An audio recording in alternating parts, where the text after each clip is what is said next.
Con la lista de oradores, tiene la palabra el diputado Daniel Radío. Gracias, señora Presidente.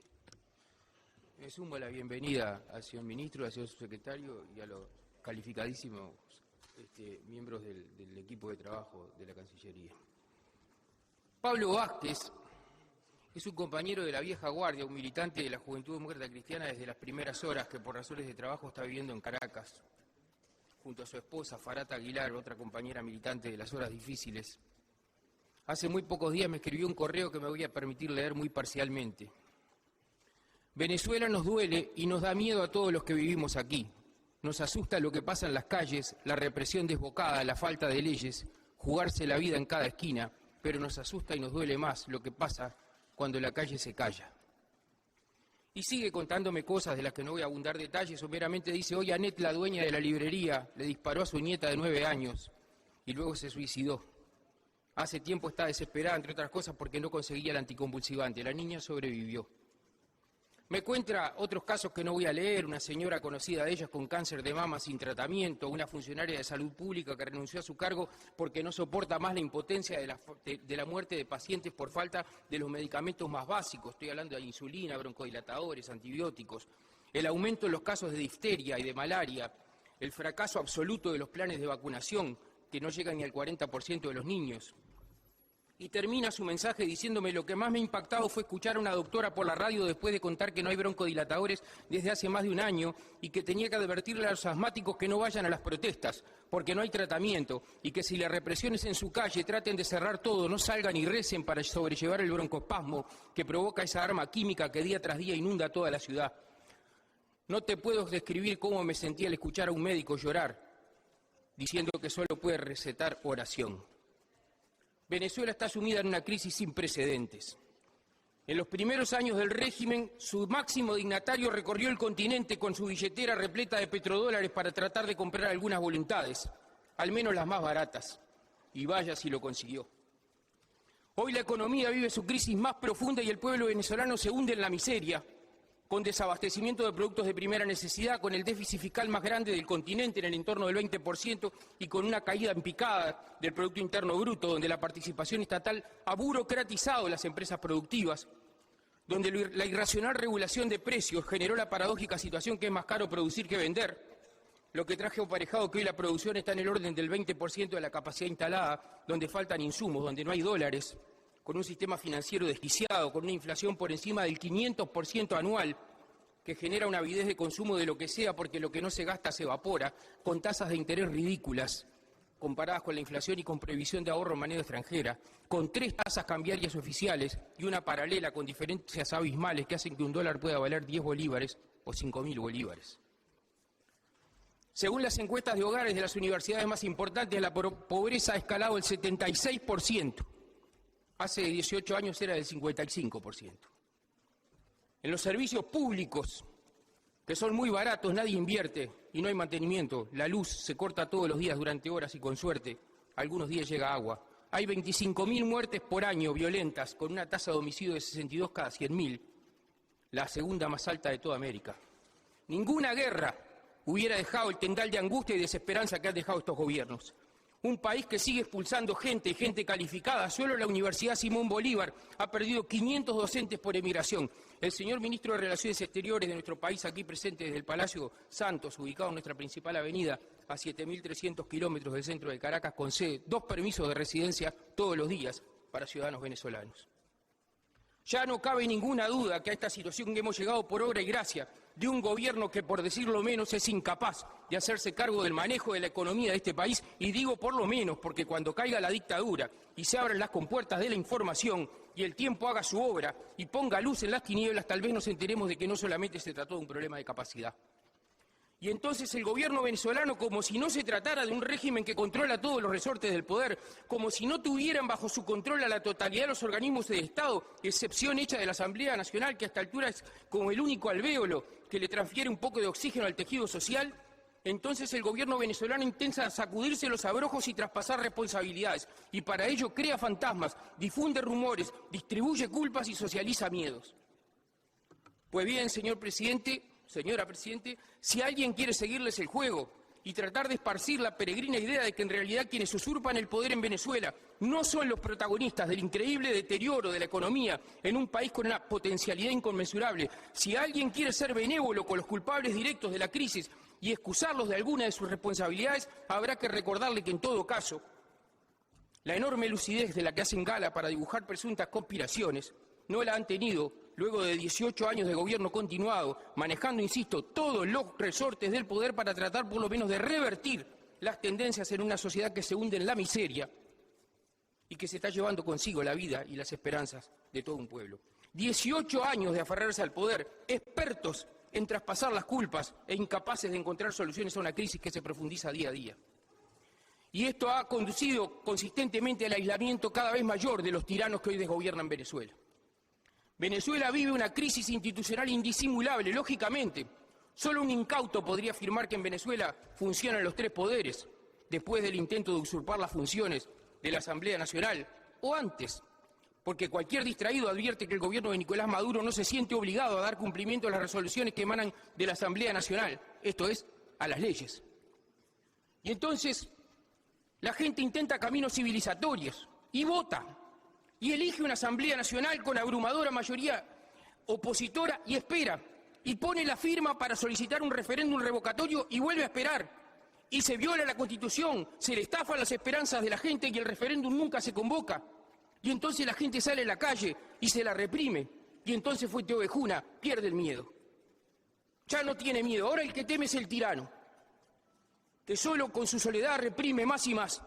Los pibes se encaran y los uniformes se manchan de sangre.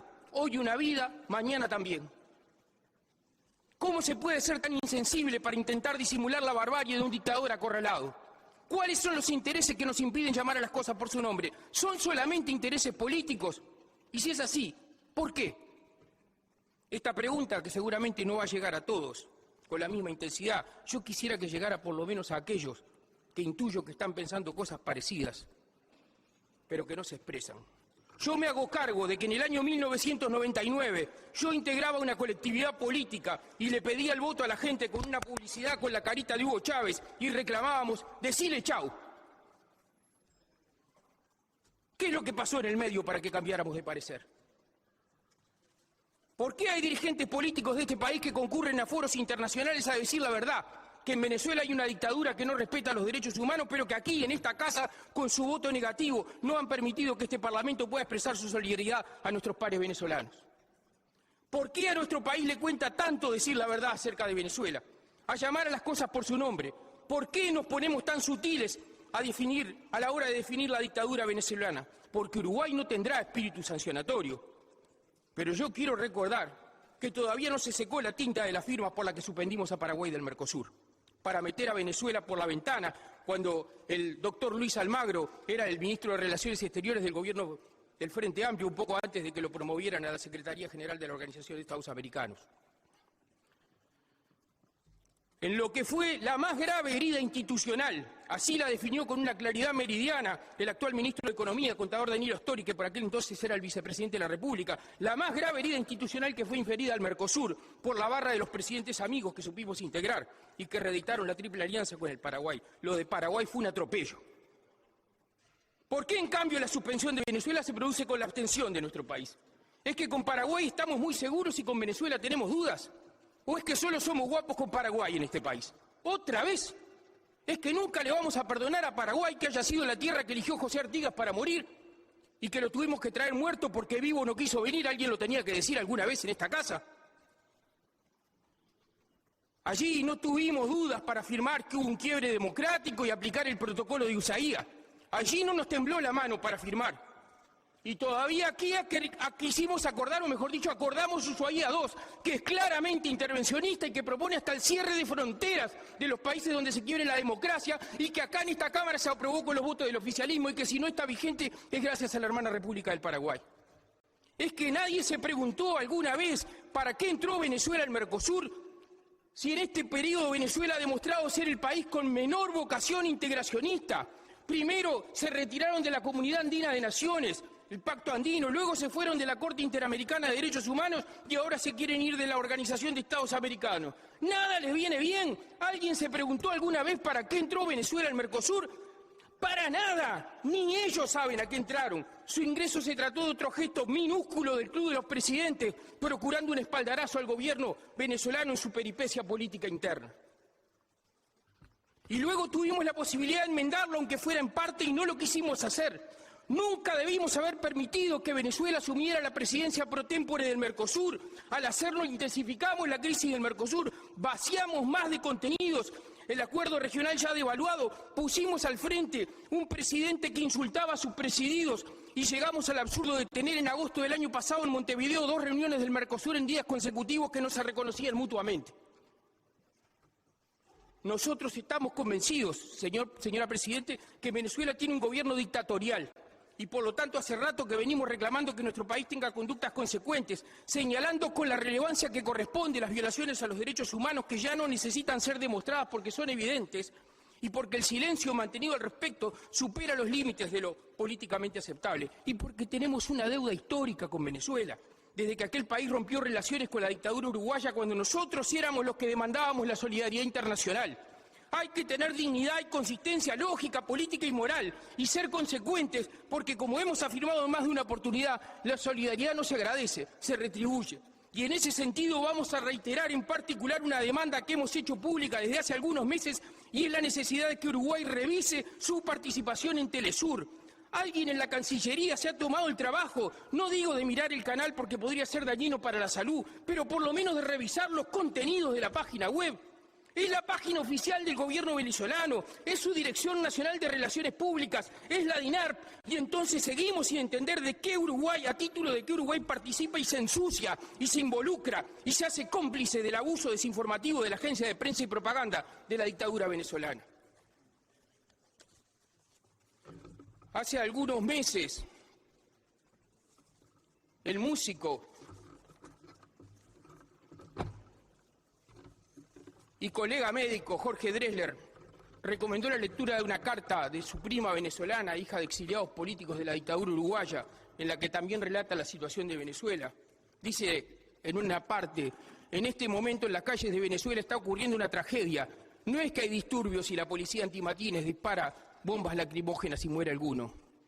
Es que hay grupos armados financiados por el Estado disparando y matando, y hay una censura informativa total. Y dice más adelante: sí, Maduro dice que soy una fascista violenta de la ultraderecha que está en una conspiración internacional para tumbar su gobierno. Que lo diga.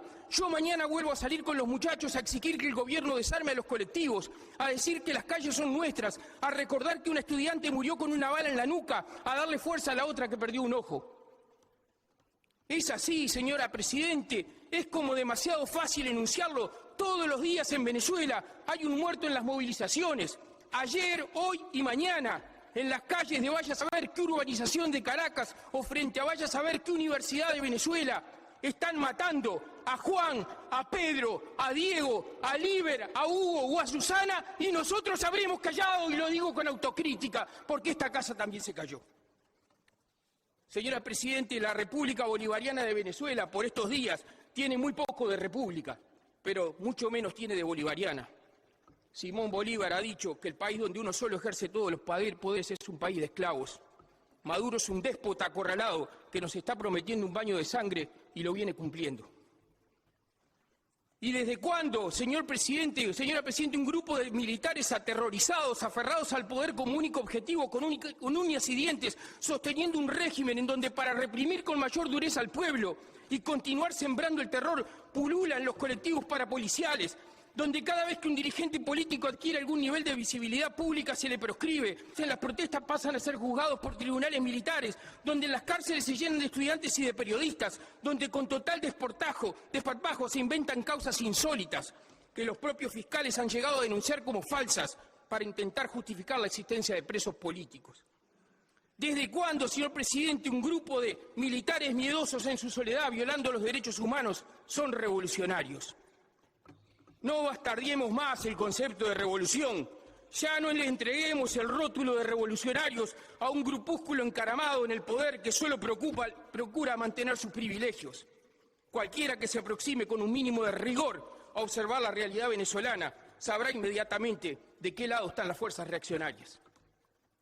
Nosotros estamos convencidos de que Venezuela tiene un gobierno dictatorial que irrespeta los derechos humanos más elementales, en función de lo cual, señora Presidente, continuaremos reclamando que nuestro país tenga conductas consecuentes, más auténticamente solidarias con el pueblo venezolano y menos medrosas que no decir nada o casi nada, que no es lo mismo, pero es igual.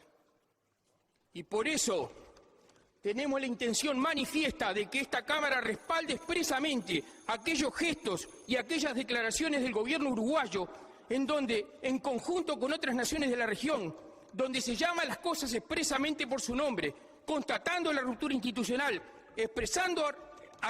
exhortando a respetar el cronograma electoral y expresando su solidaridad con las víctimas de la persecución política y de las violaciones de los derechos humanos, como ya ha correctamente puesto su firma el gobierno uruguayo. Gracias, señora Presidenta.